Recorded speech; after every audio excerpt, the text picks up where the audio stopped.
Hey, I'm Dave Jackson from the School of Podcasting, and today we're going to talk about what should I name my show. And I'll give you a classic example of a bad name, and that is when I started my podcast for the School of Podcasting, I decided to name it The Morning Announcements. Get it? School of Podcasting, Morning Announcements. Now, here's the test I always tell people to do.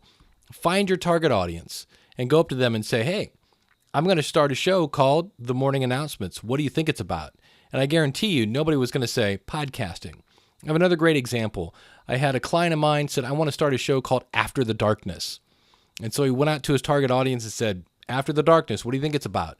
And somebody said they thought it was about vampires. Somebody else thought it was a band from the 90s. And basically nobody got it right. I said, what's your show about again? He goes, oh, it's about my life after blindness. And I said, that is the name of your show.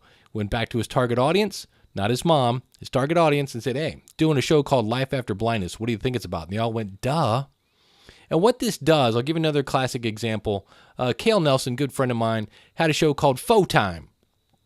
And I guess in his circle, that was something that everybody knew. And his circle is ham radio. The bad news is nobody was going to Google and say, show me Faux Time podcast. They were typing in ham radio podcast. So he changed his name to Ham Radio 360 and his numbers tripled. So my advice would be, make the name of your show painfully obvious and things that people are searching for, and you'll get more listeners. I'm Dave Jackson from the schoolofpodcasting.com. For more information, go over to schoolofpodcasting.com and join, and use the coupon code YouTube to save when you sign up.